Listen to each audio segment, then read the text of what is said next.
Welcome to Healthcrush. I'm Mark Allen. Dr. Felicia Stoller is our guest. You're a double doctor or just a single doctor? I have a single doctor. A single doctor. I have a double master's. But double master's. Double Okay. master's, I but a get single confused. doctor. And I'm actually really a single doctor. I thought you were married. I'm not. Oh, you're not? No. You just wear that to protect yourself? Okay. This is going to be a fun interview, folks. We're going to talk about fasting, I believe. Yes. Right? Yes. So. Wait, we're at a food show and we're going to talk about fasting. This is making a lot of sense to me. We are at the Natural Product Expo West, and we're going to talk about fasting, which is something that's hard for me to do. So intermittent fasting and time-restricted eating, basically, they're very similar but different. It's really just about the hours that you're doing it, right? So a lot of people find the time-restricted eating very popular right now. Like I do that, where I'll eat during 8 hours of the day and then I fast for 16 hours. But that's why you're sleeping then.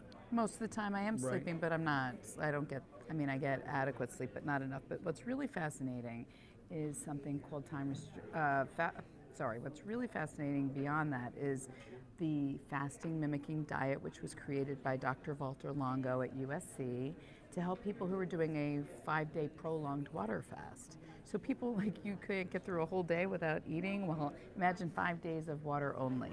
So it's really hard for humans to do it, but the research is kind of compelling as to the reasons why you might want to do it with regards to this process called autophagy, which auto means self, phagy, self-eating.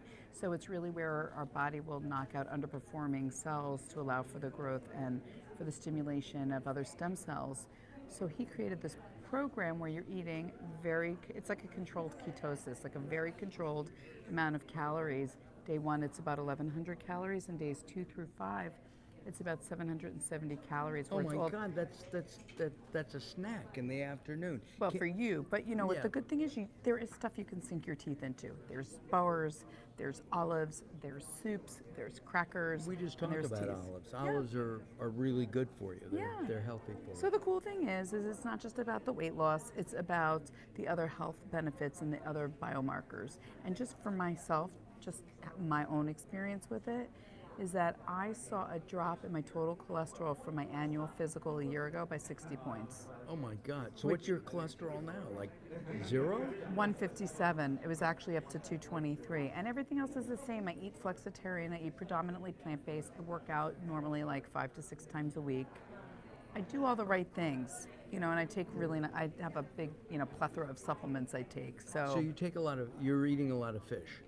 Is that what you said? I eat flexitarian, where I eat predominantly plant-based with small amounts of animal source protein. All right. Yeah. And we should mention that you're a nutritionist and dietitian. That does help. And an exercise physiologist, and I'm board certified in lifestyle medicine. So I'm trying to do all the right things. Doc, it hurts when I've been doing this too much. I know, it hurts when I do this, right? We got to push away from the table. Way back. Yeah. Would you say Americans are overweight generally? I mean, should we be fasting to be healthier? I think it's great. I mean, when you look at where the science is at and the things that they're looking at, and actually El Nutra, the company that makes Prolon FMD, they have 28 clinical research trials that are finishing up right now, or getting ready to finish up right now. They have a line that's just specific for people undergoing chemotherapy treatment. They're looking at neurodegenerative diseases in addition to some autoimmune diseases. I think it's compelling. Think about overweight and obesity and diabetes, one of the most expensive diseases to treat in this country.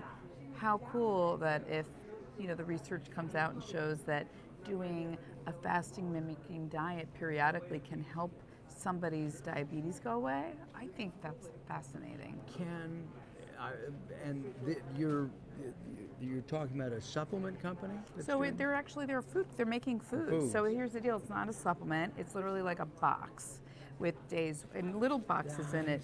Boxes 1 through 5 for each of the 5 days, and a water bottle. And literally you eat what's in the box 1, and then the next day you eat what's in box 2. You just literally have to add water. The bars, you don't have to add water. You just rip open the pouch. The olives, you just rip, and the crackers. They actually have olives in there? They have olives in there, yeah. Then I could do it. You have kids. How old are your kids? I have an 18-year-old, and my daughter's going to be 21. Gotcha. Yeah. Do they follow this as well? They think I'm crazy.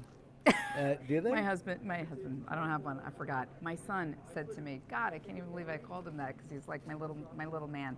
He was funny on day 4. He's like, "Mom, just eat some food already, would you?"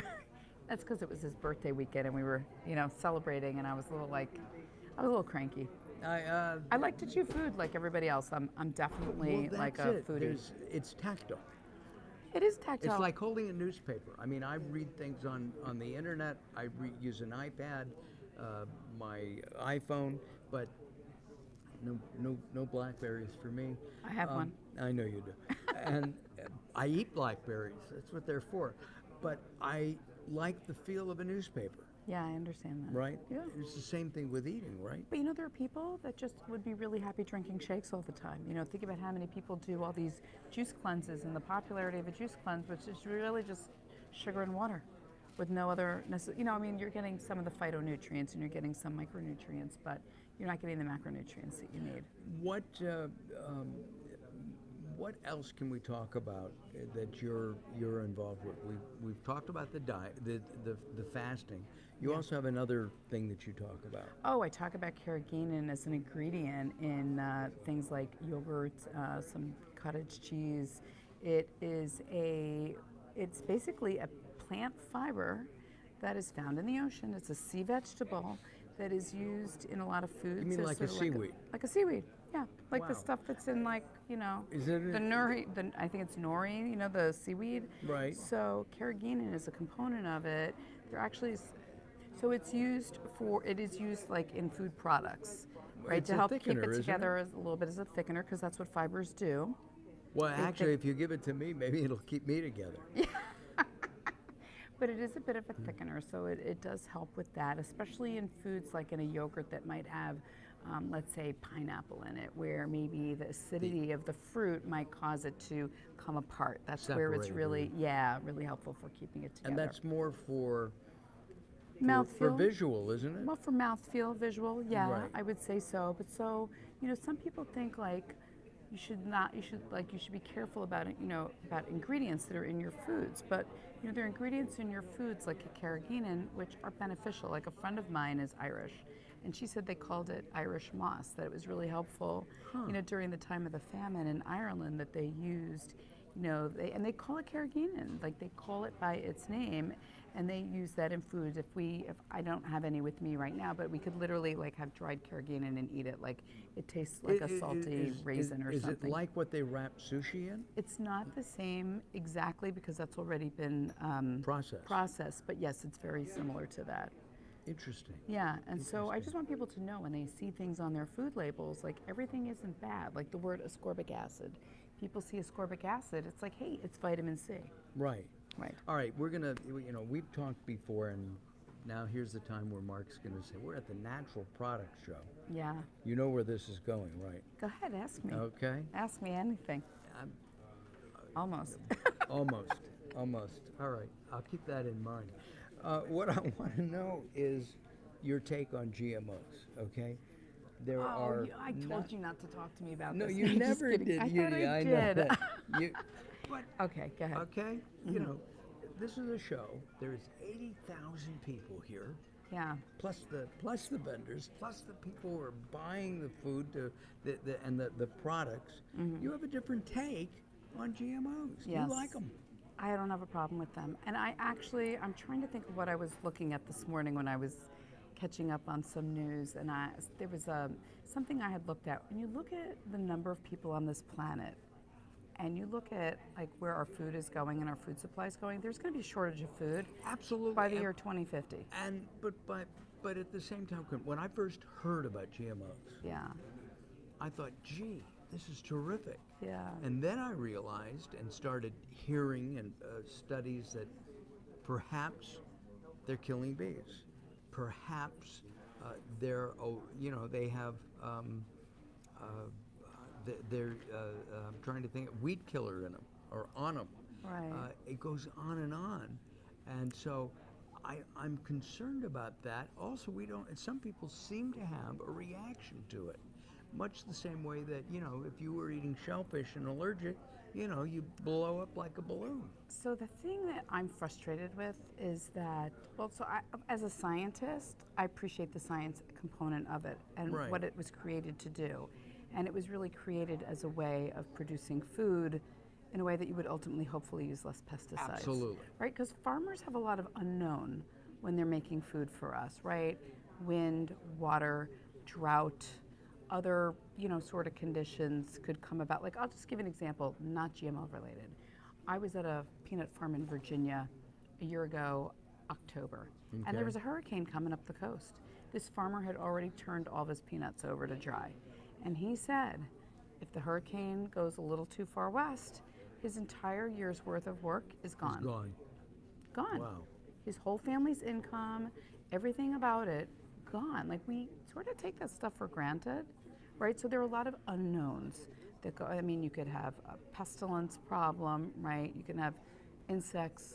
There can be have like a fire. You can have fire, yeah, right? There's absolutely. a lot. So I get and I understand what you're saying, but I guess what and there's only about, I think there's only 8 edible foods that actually have GMOs in it. So like people start talking about everything being anti-GMO. And do you want to know who actually makes the most money off of the anti-GMO movement? the anti-GMO movement. Yeah, who makes the most money off of it? It's I- the people that do the labeling. They're the ones that actually created the whole fear factor around GMOs. And it's Well, been documented. So they're making money off their labeling. They're Okay, making Fox money News. Okay, It's not Fox News, though. it's fake news. I think that, no. I mean, there are people that, You don't mind me no, it's breaking your- okay. You okay. can break my whatever Well, about right. it. It's Yeah. fine. I can take it. I guess the idea to me makes sense, but why would they put molecules of Roundup into some of the genetically modified foods, or recommend that 2 weeks before harvest you put this stuff on? We know that Roundup is carcinogenic. It's, I mean, there's that. But that you're urban. so here the thing is you're talking about Roundup Ready corn, and that's only one form of GMO. Right. So you're talking about one food and I one mean, food product. they're doing it with the salmon. Okay. They're not doing it with salmon. Well, it was the FDA The whole said thing with the salmon tomato thing is not true. they're not making No. genetically modified salmon.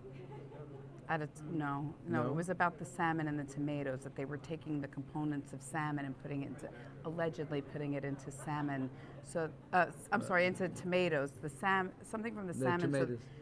So To that make they. it the pink, maybe. No, it was not about the pink. It was to handle cold weather conditions so that they could grow tomatoes in a cooler climate. Got it. And then people were saying, I ate a tomato and I got sick because it had fish in it. I mean, this is like, Well, okay. there's not. I would agree that would be it's- silly, but I guess there's not enough research, and research is always skewed. At least Bias. There's bias. There's bias, We could talk yeah. about bias. And then there's Okay. confirmation bias. So you could pull data or find research studies that fit your, confirmation bias, and I could do the same thing too. Of course. I mean, it's if I were to hire you to do research Mm-hmm. and say this pill is designed to stop diabetes, Mm-hmm. okay? Just saying that, Yeah. telling you what the outcome should be, Right. and I'm going to pay you, Right. you may be biased. I'm not saying you would be, Right. and that's not something that Right. you personally do. Yeah. But you understand what I'm saying. Well, like I'll give you an example. When you are in graduate school or you do stuff in science, if you create a research study, you have to come up with a hypothesis, and you actually have to find research to support your hypothesis. Right. So I think even in science, that's where we sort of get people we teach them to find everything to support your story, right? Right. But then do we also put the same pressure or the same importance on finding stuff that might contradict your story and maybe be an outlier, maybe question? Did that happen to you? No, it didn't. I had a really easy research study. My doctoral research was in worksite wellness. It was super easy. But no, I'm just saying, if you think about the scientific method and how we've gotten to where we are, right? And you're bringing up a really great point about money in research, and when a company funds research and they want certain outcomes, whether or not that might be flawed, Right. That's a reality. Of, It is, you know, and we it have to, calls we things have into to, question. we do have to examine that. Listen, we are out of time.